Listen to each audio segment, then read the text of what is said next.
Bueno, pues si queréis empezamos. Como ha dicho José María, mi nombre es Valentín Maya, soy ingeniero agrónomo, trabajo en Cicitex y antes de nada también quisiera agradecer tanto a José María como a Victorino su invitación a participar en esta interesante jornada. Tengo que decir que a nivel de patrimonio mis conocimientos son mínimos. Y alguno que esté aquí dirá, pues, ¿y qué pinta este hombre aquí entre nosotros? Pues lo mismo pensé yo el día que Victorino y José María me invitaron a participar en esta jornada. Al principio tuvimos ahí por mi parte, una incomprensión de qué pintaba yo aquí, pero finalmente me transmitieron que lo que querían era pues tratar de crear esas sinergias entre los aprovechamientos en la dehesa y cómo esas sinergias podían ayudar pues al mantenimiento del patrimonio cultural que existe en ella, ¿no? Y por eso pues estoy hoy aquí. La dehesa, como todos sabemos, como ya se ha hablado anteriormente, es un paisaje cultural fruto de diferentes procesos ambientales, culturales, sociales, que ha sufrido este territorio a lo largo de los siglos, de varios siglos ya. En esa evolución, la gestión de los pastos ha tenido un papel fundamental, no solo en la creación de la dehesa y en el posterior mantenimiento, sino que lo está teniendo y lo va a tener en el devenir de la dehesa como agrosistema, ¿vale? La dehesa actualmente se enfrenta a una serie de amenazas. Pía ya las ha nombrado, algunas de ellas las ha citado ya anteriormente. La primera de ellas es que la dehesa no es rentable.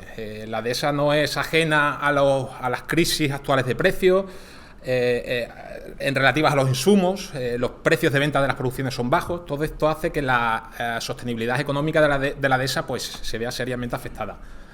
Además de eso, otra amenaza es que la dehesa no encuentra mano de obra. El mundo laboral no ofrece mano de obra capacitada ni disponible para trabajar en la dehesa y eso pues condiciona muchísimo pues, el desarrollo de la actividad agraria y ganadera en este sistema. La incertidumbre climática se ha nombrado ya anteriormente. Esos episodios climáticos extremos cada vez más recurrentes, pues todo eso condiciona la gestión y sin duda puede afectar a su sostenibilidad. Los problemas sanitarios también los ha nombrado Pía, no solo relacionados con la vegetación o la arboleda, como puede ser la seca, que ya lo nombró ella, sino también con las especies ganaderas. Problemas con la brucelosis, tuberculosis, diferentes tipos de fiebre, que condicionan pues, ese aprovechamiento ganadero que se realiza en la dehesa. Y por último también, pues ya lo citó también Pía, el tema de las decisiones políticas que se toman en torno a la dehesa, decisiones que se fraguan en despachos que están muy lejos de la dehesa y que luego el impacto que tienen sobre ella pues es muy negativo con el paso del tiempo. Bien, pues todo esto, toda esta serie de amenazas pues han llevado a un cambio en los sistemas tradicionales de manejo. Sistemas tradicionales de manejo que estaban basados en una gestión sostenible de esos pastos, como comenté anteriormente, y que con el paso del tiempo se han ido, digamos, desviando de ese sistema de manejo sostenible. ¿Qué podemos entender por un sistema de manejo sostenible de pastos? Un sistema de manejo sostenible de pastos es un conjunto de directrices que tienen el objetivo de ordenar espacio y temporalmente el aprovechamiento del pasto, permitiendo alcanzar la máxima productividad animal, un alto nivel productivo del pasto y una eficiencia en su utilización, sin afectar al medio ambiente. Dado en el foro que estamos hoy, yo me atrevería a añadir sin afectar al medio ambiente y sin afectar al patrimonio cultural. Sería ya el concepto definitivo de gestión sostenible de pastos. ¿Qué ventajas nos ofrece el implementar este tipo de gestión sobre un entorno de pastos en la dehesa? Bien, pues esto nos lleva asociado pues, un incremento en la productividad y la calidad nutritiva de los pastos, referenciado a un incremento de la biomasa, de los kilos de materia seca y el valor nutritivo de esos pastos asociado a un incremento en el contenido en proteína, una mejora de la eficiencia del consumo por parte del ganado, es decir, los recursos que el ganado encuentra los aprovecha de manera más eficiente. Esto lleva asociado un incremento del rendimiento productivo de esos animales que aprovechan esos pastos, rendimiento productivo referenciado pues, a kilos de carne, litros de leche, kilos de corcho, con lo que el balance económico se ve mejorado. El balance económico de las explotaciones con este manejo se ve mejorado a través de dos vías, a través de una maximización de los ingresos, es decir, conseguimos mayores ingresos debido a esa mejora de los rendimientos productivos y a través de una disminución de los costes principalmente asociados a la alimentación suplementaria que muchas veces el ganado necesita para persistir en la dehesa. Otra de las ventajas es que mejoramos los parámetros ambientales de las explotaciones. Las explotaciones bien manejadas a través de este sistemas de gestión o de manejo sostenible pueden verse mejoradas. La regeneración se puede facilitar, los procesos erosivos se pueden limitar y se puede convertir a través de este tipo de gestión la dehesa en un verdadero sumidero de carbono, muy en boga últimamente. Pero este tipo de manejo no todo van a ser ventajas, hay una serie de inconvenientes o condicionantes que hay que tener en cuenta. El primero de ellos es que para aplicar este tipo de gestión pues se necesita una formación, una capacitación, un conocimiento mínimo que debe estar en manos de los propios gestores o de la gente que trabaja en esas explotaciones, los propios operarios. Y esto a día de hoy es muy difícil, por desgracia, muy difícil encontrarlo. A esto le unimos el factor que ya hemos comentado anteriormente de la necesidad de mano de obra y el factor que hemos comentado anteriormente de la escasez precisamente de esta mano de obra que puede condicionar el que un propietario se decida a implementar este tipo de gestión. Y el último de los inconvenientes es que se necesita inversión económica. Inversión económica, como comenté anteriormente, el músculo financiero de los gestores de las explotaciones no es muy fuerte y esa falta de poder inversor pues es un condicionante importante a la hora de implementar este tipo de gestión. Bien, para implementar este tipo de gestión de manejo sostenible de los pastos necesitamos conocer o abordar una serie de factores para que precisamente encontremos o consigamos alcanzar ese impacto favorable o esas ventajas que os he comentado anteriormente. Los factores son 4. El factor infraestructura, el factor especies pacícolas, el ganado y el ambiente, que a continuación desarrollamos. En cuanto a infraestructuras, hay que decir que la tendencia actual en la mayoría de las explotaciones de dehesa, la mayoría de las fincas de dehesa, es a disponer de grandes cercados, como los que vemos en ese esquema, grandes cercados, con pocos puntos de agua, como el que vemos representado por ese punto azul, ¿vale? Pues este tipo de gestión que habitualmente se desarrolla en la mayor parte de las explotaciones acaba generando unas zonas donde el ganado tiende a estar mucho más tiempo que en el resto de los cercados y acaban generando una degradación sobre esos puntos. Degradación de pasto, degradación de estrato arbustivo y degradación incluso de arboleda. Bien, ¿qué proponemos con un modelo de gestión sostenible? Pues esa tendencia actual a grandes cercados, nosotros proponemos reducirlo. ¿Cómo lo reducimos? Utilizando o instalando cercados, en este caso expresados en esas líneas azules, instalando puntos de agua, bien, y a partir de esos cerramientos poder aplicar la gestión que esa finca necesita. Aplicándole una gestión, evitando la presencia continua de ese ganado sobre ese cercado inicial, ese punto antes era rojo, era una zona de degradación. Actualmente, si aplicamos ese modelo, en este modelo, ese punto sería un punto mejorado. Es decir, estaríamos mejorando propiedades de pasto, el estrato arbustivo no se estaría degradando ni la arboleda tampoco. Bien. Necesitamos instalaciones para aplicar este tipo de manejo. Necesitamos cerramientos que pueden ser fijos o portátiles, como son el caso de los pastores eléctricos. Y además de esos cerramientos necesitamos puntos de agua, que pueden ser charcas o pueden ser abrevaderos. Nuestro objetivo con esta gestión es evitar la situación que vemos en esa fotografía, que no sé si se ve bien, desde aquí, desde donde estoy yo, no se ve bien, pero bueno. Esta foto tiene una parte central en la que se puede detectar una zona en la que la vaca que ha estado consumiendo esa hierba ha sometido a un sobrepastoreo, ¿vale? Esa zona está sometida a un sobrepastoreo.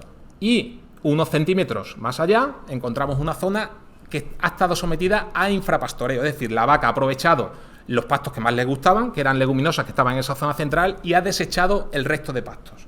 Bien, pues esto es el primer factor degradador de los ambientes, de los espacios pacícolas, ¿vale? ¿Por qué?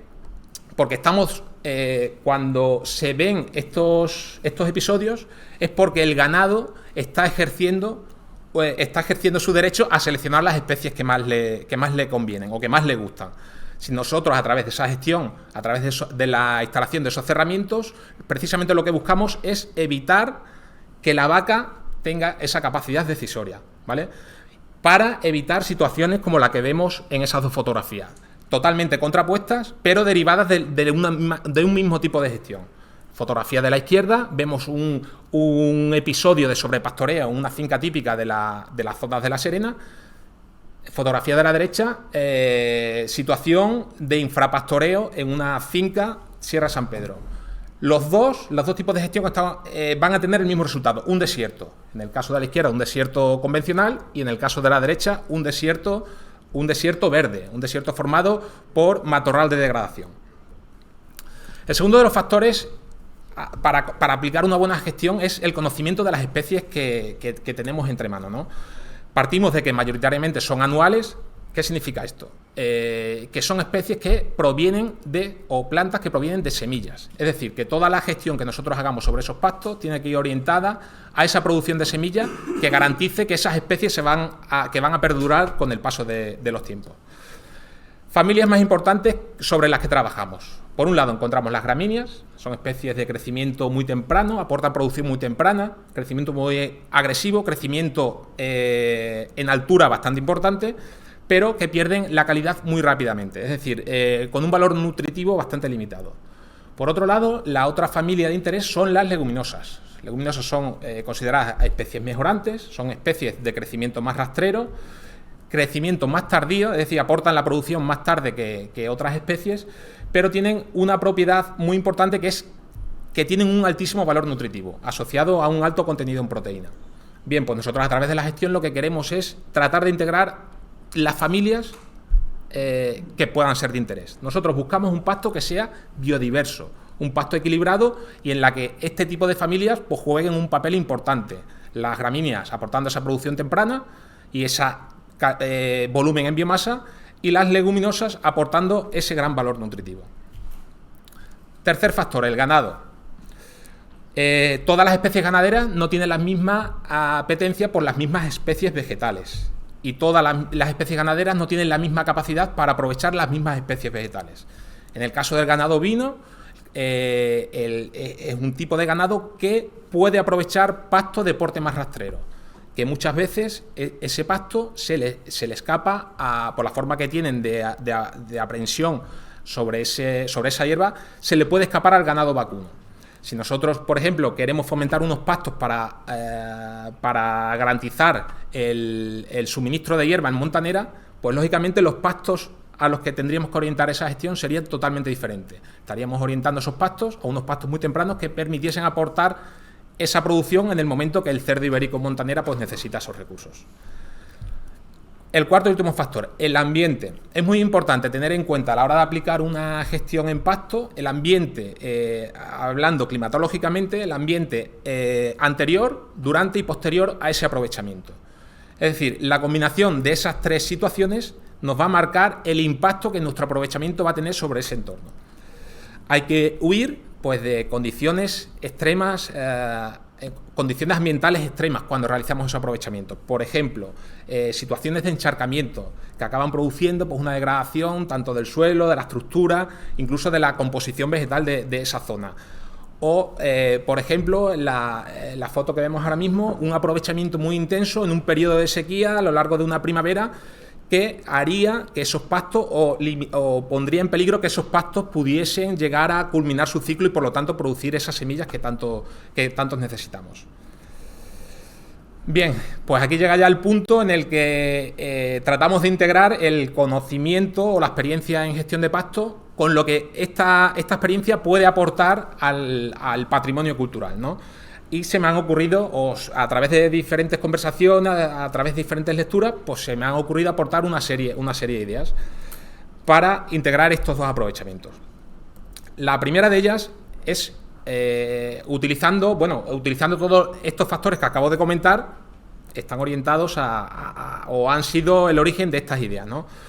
Bien, pues si queremos aplicar una correcta gestión a los espacios arqueológicos, a los espacios donde existe ese valor patrimonial, yo creo que lo ideal sería cerrar esos espacios, ¿vale? Cerrar esos espacios precisamente para tener nosotros capacidad para aplicar una gestión ganadera correcta sobre ese entorno. Estaríamos evitando pues la invasión de matorral, que muchas veces puede afectar pues incluso a la propia conservación de ese yacimiento, de ese entorno, y minimizando el riesgo de incendio, pues que puede ser un condicionante importante y un hándicap importante en caso de realizarse y puede poner en peligro pues ese patrimonio cultural, ¿no? Además de todo esto, si nosotros tenemos esos cerramientos y podemos aplicar una gestión, estaríamos mejorando las condiciones de accesibilidad y de visitabilidad o incluso de trabajo de los propios equipos de arqueología. Sería coger ese yacimiento, el ejemplo lo hemos superpuesto sobre el yacimiento de Villasviejas, ¿no? Pues coger ese yacimiento, por ejemplo, e instalar ese cerramiento, una serie de cerramientos y unos puntos de agua para implementar la gestión que hemos propuesto, ¿vale? ¿Qué propondríamos? ¿Qué especie ganadera se podría recomendar? Yo recomendaría la oveja, el ganado ovino. ¿Por qué? Pues porque es un ganado ovino que permite, es un tipo de ganado que permite pues, el control, como hemos dicho anteriormente, de un pasto a muy baja altura, y también porque es un tipo de ganado que va a ser el tipo de ganado que menor afección va a provocar sobre el entorno patrimonial en el que en teoría estaría aprovechando, muy lejos del daño que podría generar pues una vaca, una cabra y mucho más un cochino, ¿no? un cerdo ibérico. Sería pues utilizar esos cerramientos, esos puntos de agua y aprovecharlos en el ganado ovino. Tendríamos que huir de esas situaciones extremas ambientales que os he comentado, huir de ese aprovechamiento pues en momentos de encharcamiento, momentos de mucho frío, precisamente para evitar pues esa degradación tanto del pasto como del entorno. La penúltima de las ideas sería la mejora de pastos con implantación de especies mediante técnicas de mínima alteración. Estaríamos hablando de siembra directa. A través de una mejora de pasto, como la que podríamos hacer en esa zona, nosotros dotaríamos a ese entorno de unos pastos biodiversos, unos pastos perfectamente adaptados a la especie ganadera que los va a aprovechar, lo que nos facilitaría muchísimo la gestión y los objetivos buscados con ella, ¿no? Y la última de las ideas es una derivada de la anterior, es coger una zona de ese entorno, de ese yacimiento, y aplicarle una siembra de pratenses, pero en este caso una siembra de pratenses puras, orientadas a promover esas crop marks que hablaba antes Victorino. En vez de crop marks, en este caso serían las pasture marks, ¿vale? Sería trabajar sobre una zona del yacimiento, ¿no? Aplicar esa mejora de pasto con una uniformidad, huyendo de esa biodiversidad que normalmente está en la dehesa, precisamente para que esas marcas se expresen de manera más visual y detectar esas marcas pues, a través de tecnología satelital, tecnología dron, a través de cámaras multiespectrales, infrarrojas o de cualquier tipo. Y este sería el ejemplo de integración que desde mi punto de vista propongo para la integración de los pastos con el patrimonio cultural de la dehesa. Y hasta aquí llega mi presentación. Muchísimas gracias.